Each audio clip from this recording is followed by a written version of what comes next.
नमस्कार,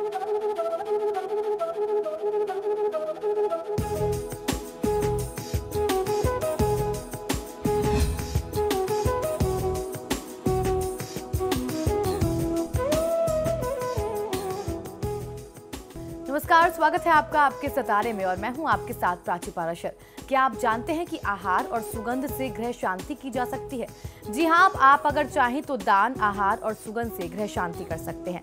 आज आचार्य जी आपको बताएंगे कि कैसे दान करने से आप ग्रहों की शांति कर सकते हैं और साथ ही जानेंगे आपका साप्ताहिक राशिफल। तो देर कैसे शुरू करते हैं आपके सितारे। जीवन में अशांति से हैं परेशान, दान करने से होंगे आपके ग्रह शांत। जानिए पंडित वैभवनाथ शर्मा से आहार और सुगंध से ग्रह शांति के उपाय। आपके सितारे में आप अपनी हर परेशानी का हल प्राप्त कर सकते हैं और अपने सवाल पूछ सकते हैं। स्टूडियो में साथ देने के लिए मौजूद हैं विश्वविख्यात ज्योतिषाचार्य और वास्तुशास्त्री पंडित वैभवनाथ शर्मा। आचार्य जी, आपका हार्दिक स्वागत है। जी नमस्कार।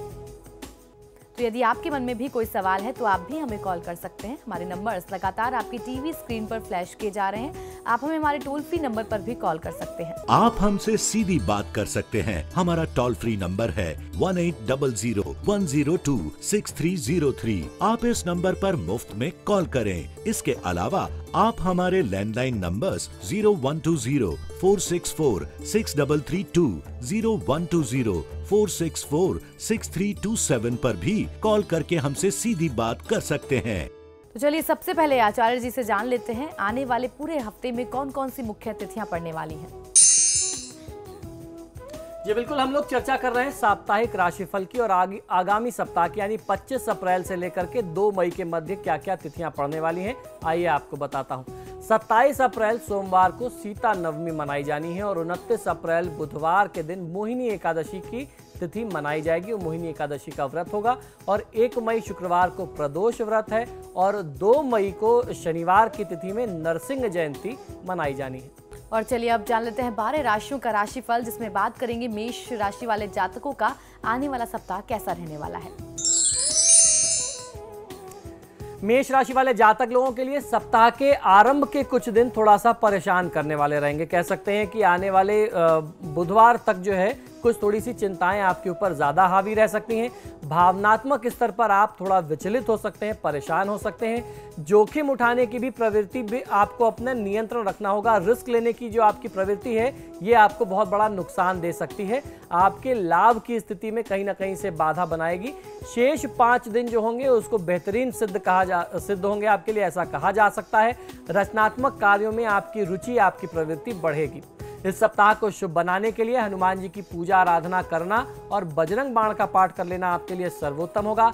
तनाव और दबाव में आकर के बड़े निर्णय करने से आपको बचना चाहिए। और चलिए अब जान लेते हैं वृषभ राशि वालों का ये पूरा सप्ताह कैसा रहने वाला है। वृषभ राशि वाले जातक लोगों के लिए हफ्ते के पहले 4 दिन बहुत बेहतरीन व्यतीत होने वाले हैं। आपके संपर्क के दायरों का विस्तार होने वाला है। सोशल नेटवर्किंग से आप अपनी स्थिति को और मजबूत कर सकते हैं। निकटस्थ स्थान की यात्रा भी हो सकती है जो आपके लिए काफी अच्छी रहेगी। आखिरी के 2 दिन थोड़े से कमजोर सिद्ध होंगे। जितना लाभ आपको सप्ताह के शुरुआती कुछ दिनों में मिला, लास्ट के 2 दिनों में थोड़ा सा लाभ कम मिले या नुकसान ज्यादा हो जाए, ऐसे आपके लिए लक्षण बनते हैं।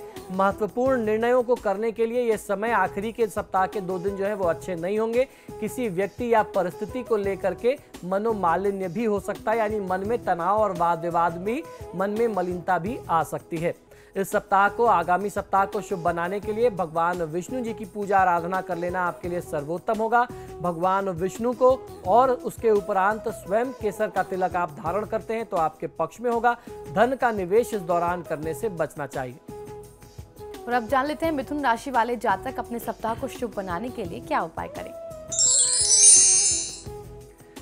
मिथुन राशि वाले जातक लोगों के लिए इस हफ्ते आपके आत्मविश्वास में वृद्धि होगी और आर्थिक क्षेत्र में किए गए प्रयास आपको सफलता प्रदान करेंगे। रुके हुए धन के मिलने की संभावना आपके लिए बहुत अच्छी बनती है। पारिवारिक वातावरण खुशहाली से परिपूर्ण रहने वाला है। निकटस्थ स्थान की यात्रा भी हो सकती है जो आपके लिए हर मायने से लाभप्रद सिद्ध होगी। भाग्य के सहयोग से भी रुके हुए कार्य बनने की पूर्ण संभावना बनती है। कोई नया प्रेम प्रसंग प्रारंभ हो सकता है, ऐसे लक्षण आपके लिए बन रहे हैं। इस सप्ताह को शुभ बनाने के लिए भगवान श्री राम की पूजा आराधना कर लेना आपके लिए सफलतादायी सिद्ध होगी। तो राम रक्षा स्तोत्र का आप पाठ करें और गलत मित्रों की संगत से आपको दूर रहने की सलाह देता हूं। और चलिए अब जान लेते हैं कर्क राशि वाले जातकों के सितारे इस पूरे सप्ताह क्या कहते हैं। कर्क राशि वाले जातक लोगों के लिए इस सप्ताह रविवार का दिन थोड़ा सा मध्यम व्यतीत होगा। मन भी अस्त व्यस्त रहेगा, थोड़ा सा चिंतित और परेशान रह सकता है। अकारण ये चिंता आपको घेरेगी और शारीरिक ऊर्जा में भी आप कमी का अनुभव करेंगे। सप्ताह के बाकी के जो 6 दिन होंगे ये आपके लिए उत्तम व्यतीत होंगे। मनोयोग के साथ कार्य में आप लगे रहेंगे। आपकी सामाजिक मान प्रतिष्ठा में, यश कीर्ति में वृद्धि होने के संकेत मिलते हैं। समाज के प्रतिष्ठित व्यक्तियों के साथ आपके मधुर संबंध बनेंगे और आने वाले भविष्य में आपको अपने इन संबंधों का बहुत अच्छा लाभ भी मिलता रहेगा। इस सप्ताह को शुभ बनाने के लिए भगवान श्री कृष्ण की पूजा आराधना कर लेना आपके लिए सर्वोत्तम होगा।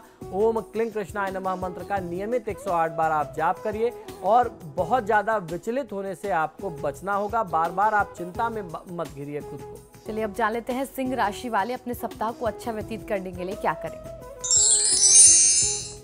सिंह राशि वाले जातक लोगों के लिए इस सप्ताह के पहले 3 दिन थोड़े से थकाने वाले सिद्ध होंगे। काम का दबाव बहुत ज्यादा होगा, व्यर्थ की भागदौड़ बहुत होगी, काम की अधिकता बनी रहने वाली है, जिसके चलते आपकी दिनचर्या भी प्रभावित होगी, आपकी रूटीन सेट नहीं हो पाएगी।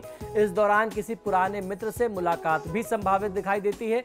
सप्ताह के बाकी के जो 4 दिन होंगे वो आपके लिए अच्छे सिद्ध होने वाले हैं। काफी गतिविधियां चारों ओर देखने को आपको मिलेंगी। आपके प्रभाव क्षेत्र में भी वृद्धि होगी। कोई विशेष उपलब्धि भी आपको प्राप्त हो जाए, ऐसे लक्षण बन रहे हैं। इस सप्ताह को शुभ बनाने के लिए आप महादेव शिव की पूजा आराधना करें, शिव चालीसा का पाठ करें तो आपको फायदा मिलेगा और आपको तनाव और दबाव लेने से बचना चाहिए।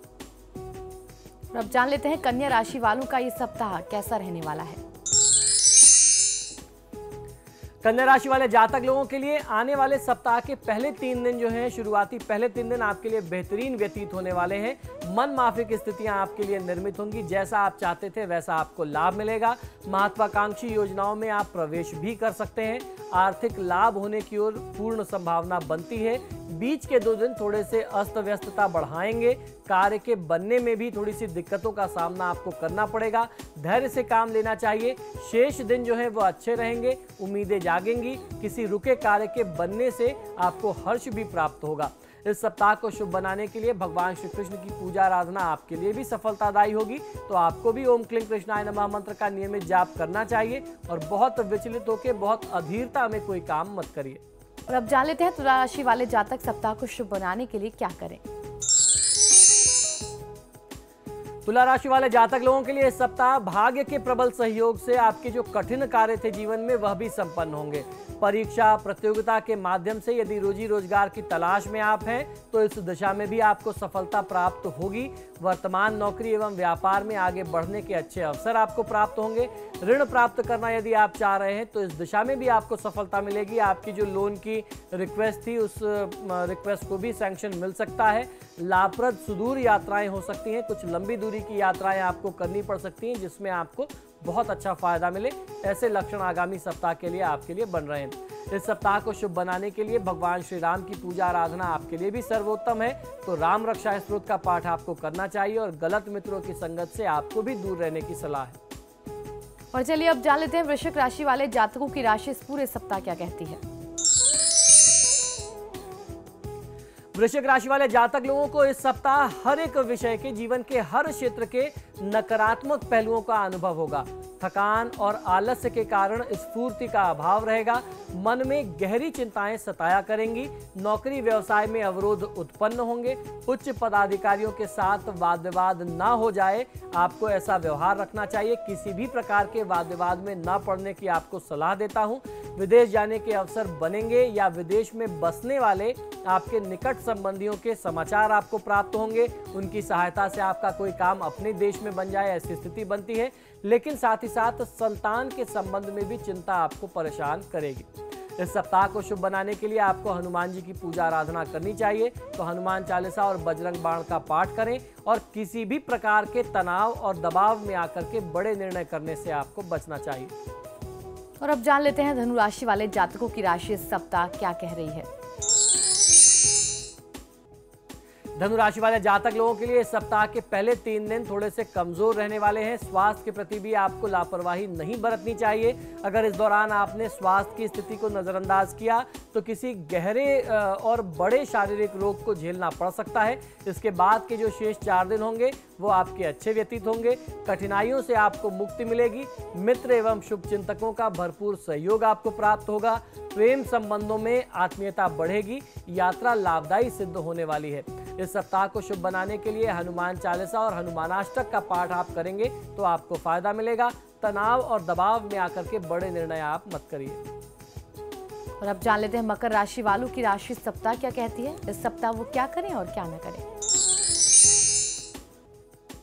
मकर राशि वाले जातक लोग इस सप्ताह जीवन को संवारने के सुखद पल आपको प्राप्त होने वाले हैं। लेन देन के वाद विवाद बखूबी हल हो जाएंगे।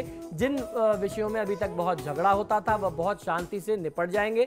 प्रतियोगी व शैक्षणिक क्षेत्रों में उन्नति प्राप्त होने वाली है। समय शुभ रहने वाला है, लेकिन मानसिक रूप से आप थोड़ा सा व्यर्थ के परेशान और चिंतित हो सकते हैं। नए कार्य का प्रारंभ करने के लिए, नए व्यावसायिक साहस के लिए सप्ताह का शुरुआती जो दौर होगा वह समय अच्छा कहा जा सकता है। इस सप्ताह परिवार के लिए समय निकाल पाना आपके लिए थोड़ा सा कठिन होगा। कार्यभार बढ़ेगा, लेकिन पुराने मित्रों से मुलाकात होने की वजह से आपकी टेंशन, आपका तनाव जो है वो थोड़ा सा कम हो जाएगा। आपको राहत मिल जाएगी। इस सप्ताह को शुभ बनाने के लिए माँ लक्ष्मी की पूजा आराधना आपको पूरे हफ्ते करनी है, तो आप श्री सूक्त या लक्ष्मी चालीसा का पाठ करें और किसी गरीब व्यक्ति का या उसकी परिस्थिति का, उसकी वेशभूषा का आप अनादर ना करें, मजाक ना उड़ाएं, अपमान मत करिए। चलिए अब जानते हैं कुंभ राशि वालों का सप्ताह कैसा रहने वाला है, क्या कहते हैं उनके सितारे। कुंभ राशि वाले जातक लोग इस सप्ताह आप हर कार्य को दृढ़ मनोबल और आत्मविश्वास के साथ करेंगे। इस सप्ताह धन के निवेश संबंधी मामलों पर आप अधिक ध्यान देंगे और आपको लाभ भी मिलेगा। साथ ही साथ आपको संतान संबंधी कुछ चिंताएं भी परेशान करेंगी। आप अपने जीवन साथी और परिजनों के साथ एक अच्छा समय व्यतीत कर सकेंगे। सामाजिक क्षेत्र में आपके मान सम्मान, पद प्रतिष्ठा में वृद्धि हो, ऐसे लक्षण बनते हैं। इस सप्ताह को शुभ बनाने के लिए भगवान गणेश की पूजा आराधना आपको करनी है, तो आपको श्री सिद्धि विनायक नामावली का पाठ करना चाहिए और अधिक धन खर्च करने से बचना चाहिए। और अब जान लेते हैं मीन राशि वाले सप्ताह क्या करें और क्या न करें और कैसी है उनके सितारों की चाल। मीन राशि वाले जातक लोगों के लिए आने वाले सप्ताह का पहला दिन थोड़ा सा कमजोर रहने वाला है। इसमें हल्का सा आपको नुकसान भी हो सकता है, लाभ कम मिले, ऐसे लक्षण बनते हैं। महत्वपूर्ण कार्यों को स्थगित रखना ही स्थिति में आपके लिए उचित होगा। बाकी के जो शेष 6 दिन होंगे ये आपके पक्ष में होंगे, आपके पक्ष में माकूल होंगे। किसी मनचाही योजना के बनने की भी संभावना पूर्ण दिखाई देती है। आपके साख में वृद्धि होगी। परीक्षा और नौकरी में सफलता प्राप्त होगी। पारिवारिक वातावरण खुशहाली के लिए परिपूर्ण रहेगा और परिवार में कोई मंगल कार्य संपादित हो जाए, ऐसे भी लक्षण बनते हैं। इस सप्ताह को शुभ बनाने के लिए आपको भी गणपति पूजन करना चाहिए, तो गणेश चतुर्थी का आप पाठ करें तो आपको फायदा मिलेगा। किसी गरीब व्यक्ति का आप अनादर ना करें। फिलहाल यहाँ रुकेंगे एक ब्रेक के लिए, लेकिन आप बने रहिए हमारे साथ, क्योंकि ब्रेक के बाद आचार्य जी बताएंगे आज का महाउपाय।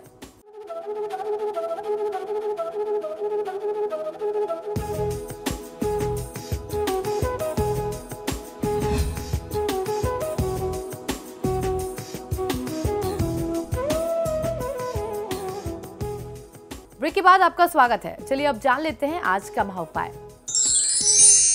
जी बिल्कुल, आज मैं आपको एक नई और एकदम अद्भुत जानकारी देने जा रहा हूं। ये भी हमारे शास्त्रों से ही उद्धृत है।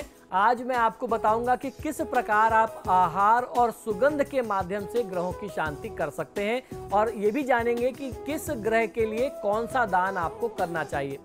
किसी भी ग्रह की प्रतिकूलता व्यक्ति को अशांत बना देती है, यानी ग्रहों का जो नेगेटिव इम्पैक्ट है व्यक्ति को परेशान कर सकता है। शास्त्रों में ग्रहों की प्रकृति के अनुसार उनके आहार और सुगंधों का उल्लेख भी मिलता है। इनमें 9 ग्रहों के अलग अलग आहार हैं जो उनको विशेष तौर पर प्रिय हैं, और 9 अलग अलग प्रकार की सुगंध है जो उनको विशेष तौर पर प्रिय हैं, जिनका प्रयोग करके हम ग्रह जनित दोषों के प्रभाव में कमी ला सकते हैं। ग्रह संबंधी आहार या सुगंध का प्रयोग करके आप प्रतिकूल ग्रह को यानी निगेटिव प्लैनेट को अपने अनुकूल, अपने फेवर में बना सकते हैं। कोई ग्रह अशुभ है और आप उसके निमित्त दान करना चाहते हैं तो आज हम आपको ये भी बताएंगे कि किस ग्रह के लिए आपको कौन सा दान करना चाहिए, और यदि ग्रहों की प्रकृति के अनुसार आहार और सुगंध का इस्तेमाल आप स्वयं भी करें और उसका दान भी करें तो ग्रहों के प्रकोप में उसके जो प्रभाव है, नेगेटिव इम्पैक्ट्स हैं, उसमें कमी की जा सकती है, न्यूनता लाई जा सकती है। तो आइए जानते हैं कि आहार और सुगंध तथा दान द्वारा ग्रहों की शांति किस प्रकार संभव है। तो इस क्रम में सबसे पहले बात करते हैं सूर्य ग्रह की। सूर्य ग्रह की अनुकूलता प्राप्त करने के लिए जातक को अपने आहार में गेहूं, आम और गुड़ आदि का उपयोग करना चाहिए। तो गेहूं के आटे का प्रयोग आप कर सकते हैं। केसर तथा गुलाब के इत्र या इससे संबंधित सुगंध का उपयोग करने से सूर्य ग्रह प्रसन्न होते हैं। सूर्य ग्रह की शांति हेतु आपको दान करना चाहिए माणिक्य रत्न, गेहूं, सवत्सा, गाय, लाल वस्त्र, लाल पुष्प, गुड़, स्वर्ण, तांबा, लाल चंदन, केसर, भूमि भवन इत्यादि। ये सूर्य की शांति से संबंधित कुछ पदार्थ हैं। तो इस प्रकार से आप सूर्य के दोषों को निदान कर सकते हैं। अगर आपकी कुंडली में चंद्रमा की स्थिति बहुत अच्छी नहीं है तो चंद्रमा को आप किस प्रकार शांत करें। कहते हैं चंद्रमा मन सो जाता, अर्थात चंद्रमा मन का कारक होता है। मन की प्रसन्नता जीवन को सुखी और स्वस्थ बना देती है। चंद्रमा की अनुकूलता के लिए गन्ना, शक्कर, दूध और दूध से बने हुए पदार्थ तथा नमक और आइसक्रीम जैसी मिठाइयों को अपने आहार में आपको नियमित रूप से शामिल करना चाहिए। इसके अतिरिक्त चमेली और रातरानी का इत्र या चमेली और रातरानी का जो सुगंध है यह चंद्रमा की पीड़ा को शांत करते हैं, कम करते हैं, व्यक्ति को शीतलता प्रदान करते हैं। तो इसका भी प्रयोग और दान आप कर सकते हैं। चंद्रमा की शांति हेतु किस प्रकार के आपको दान करने चाहिए। बांस से बनी हुई चीजों का दान कर सकते हैं, खासतौर पर बांस की टोकरी का दान करना। चावल, कपूर, सफेद कपड़ा, मोती, चांदी, दूध, दही, मिश्री, शक्कर और घी इत्यादि चीजों का इन पदार्थों का आप जाप करें तो चंद्रमा के अशुभ प्रभाव में आपको राहत मिल जाएगी। अब इसके बाद बारी आ जाती है मंगल ग्रह की। मंगल की पीड़ा को कम करने के लिए जातक को अपने आहार में गुड़ और मसूर की दाल के साथ साथ अनार, चाय, कॉफी और जौ से बने हुए यानी ओट्स से बने हुए पदार्थों का प्रयोग करना चाहिए। साथ ही साथ शहद का उपयोग यदि आप करते हैं तो भी मंगल के प्रभावों में कहीं ना कहीं से कमी आती है। लाल चंदन से निर्मित इत्र या लाल चंदन की सुगंध वाला इत्र या लाल चंदन का तेल अथवा सुगंध जो है वह मंगल देवता को प्रसन्न करते हैं। ये मंगल देवता से जुड़े हुए पदार्थ हैं। इसका आप स्वयं प्रयोग करें और इसका अगर आप दान करें तो भी आपको फायदा मिलेगा। अब जानते हैं कि मंगल ग्रह की शांति हेतु कौन से विशेष दान आपको करने चाहिए। मंगल की शांति हेतु गेहूं, मसूर, लाल कपड़ा, गुड़, तांबा, लाल पुष्प, लाल चंदन, केसर, लाल बैल, भूमि, मूंगा और अग्नि का यानी माचिस का दान करना मंगल की शांति करता है। तो इस प्रकार से आप मंगल के दोषों से मुक्त हो सकते हैं। अब बारी आ जाती है बुध से जुड़े हुए उपाय की। अगर आपकी कुंडली में बुध खराब है तो आप किस प्रकार आहार और सुगंध का प्रयोग करें। बुध को इलायची सर्वाधिक प्रिय बताई जाती है। इलायची तथा चंपा की सुगंध बुध को प्रिय होती है और इसके अलावा अपने भोजन में मटर, ज्वार, कुलपी, हरी दालें, मूंग की दालें, हरी सब्जियां अगर आप आहार में लेते हैं तो आपको फायदा मिलेगा। चंपा का इत्र या चंपा से निर्मित तेल का अगर आप प्रयोग करते हैं तो ये बुध के अशुभ प्रभाव को दूर करने की दृष्टि से बहुत उत्तम उपाय होता है। और बुध की शांति हेतु किस प्रकार से आपको किन वस्तुओं का दान करना है ये भी समझ लीजिए। हरा वस्त्र, स्वर्ण, हरी मूंग की दाल, पन्ना, कस्तूरी इत्यादि का अगर आप दान करते हैं तो बुध की शांति बहुत आसानी से हो जाती है। इसके बाद बारी आती है बृहस्पति की। गुरु ग्रह बृहस्पति। बृहस्पति की कृपा प्राप्त करने के लिए चना, चने की दाल, बेसन, मक्का, केला, हल्दी, सेंधा नमक, पीली दालें और फलों को सम्मिलित करना चाहिए।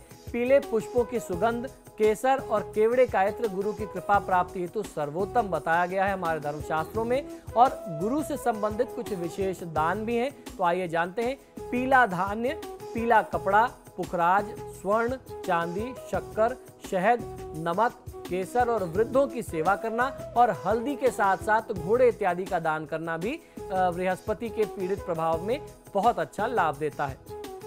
इसके बाद बारी आ जाती है शुक्र की। शुक्र की कृपा प्राप्ति के लिए त्रिफला, दाल, दालचीनी, कमलगट्टा, मिश्री, मूली और सफेद शलजम का प्रयोग करना चाहिए। सफेद फूल और चंदन के अलावा कपूर की सुगंध लाभकारी होती है। चंपा, चमेली और गुलाब की तीक्ष्ण खुशबू जो है वह शुक्र को नाराज करती है, तो इसका प्रयोग नहीं करना चाहिए। हल्की, बहुत सौम्य सुगंध जो है, हल्की खुशबू के परफ्यूम को आपको प्रयोग में लेना चाहिए। और शुक्र के लिए कौन से विशेष दान करने हैं ये भी समझ लीजिए। सफेद घोड़ा, गाय बछड़े सहित और उसके साथ साथ हीरा, इत्र, सेंट, चावल, घी, कपूर, सफेद वस्त्र, चंदन, शक्कर और मिश्री इत्यादि का दान करना आपको बहुत अच्छा लाभ दे सकता है अगर आपकी कुंडली में शुक्र की स्थिति खराब है। इसके बाद बारी आ जाती है शनि की। शनिदेव की कृपा प्राप्त करने के लिए काले तिल, उड़द, काली मिर्च, मूंगफली और मूंगफली का तेल, चटपटे अचार, लौंग, तेजपत्ता आदि का प्रयोग आपको अपने भोजन में करना है। इसके अलावा काले नमक का उपयोग भी आपको करना चाहिए। कस्तूरी, लोबान तथा सौंफ की सुगंध शनिदेव को बहुत प्रिय है, तो इस प्रकार की सुगंध का भी प्रयोग आप अपनी दैनिक दिनचर्या में कर सकते हैं। आइए अब आपको बताता हूं कि शनिदेव से जुड़े हुए कौन से आपको विशेष दान करने चाहिए। उड़द की दाल, तिल, काले तिल यानी तेल, सरसों का तेल, काली गाय, काला वस्त्र, कंबल, जूता, स्वर्ण, नीलम, चांदी इत्यादि का दान अगर आप करते हैं तो आपको फायदा मिलता है। इसके बाद बारी आ जाती है राहु और केतु की। राहु और केतु की पीड़ा से बचने के लिए उड़द, तिल और सरसों का प्रयोग अपने भोजन में करना, अपने आहार में करना लाभदायी होता है। काली गाय का घी और कस्तूरी का इत्र इन्हें बहुत प्रिय होता है। राहु की शांति हेतु दान आपको करना चाहिए गेहूं, उड़द, गोमेद, काला घोड़ा, तलवार, तेल, सरसों का तेल, लोहे, रत्न, अभ्रक और नीला कपड़ा। और वहीं केतु की शांति के लिए आपको जो दान करना है वह है लहसुनिया, काले तिल, कंबल, कस्तूरी, चाकू, लोहा, छतरी, शीशा जो चेहरा देखने वाला दर्पण होता है, रांगा, बकरी और काला कपड़ा इत्यादि। इस प्रकार से यदि आप दान करते हैं तो आपको फायदा मिलता है। शास्त्रों में ऐसा वर्णन मिलता है कि रविवार को उड़द और सोमवार को खीर या दूध, मंगलवार को चूरमा या हलवा, बुधवार को हरी सब्जी, गुरुवार को पीले चने की दाल या बेसन का प्रयोग करना, शुक्रवार को मीठी दही, शनिवार को चने का सेवन करने से सभी प्रकार के ग्रहों की शांति होती है। अगर इस प्रकार आप शास्त्र की जो आज्ञा है, शास्त्र की मर्यादा का पालन करते हुए अपने आहार और व्यवहार रखेंगे, अपने विचार रखेंगे, तो कहीं से भी ऐसी संभावना नहीं कि किसी भी प्रकार के ग्रह की बाधा आपको परेशान कर सके। तो आज के महाउपाय में हमने जाना कि किस प्रकार अपने ग्रहों की शांति के लिए हम दान करें और क्या कुछ आहार हम अपने प्रयोग में लाएं। बहुत बहुत शुक्रिया आचार्य जी। धन्यवाद। फिलहाल आपके सितारे में इतना ही। आप देखते रहिए समाचार प्लस।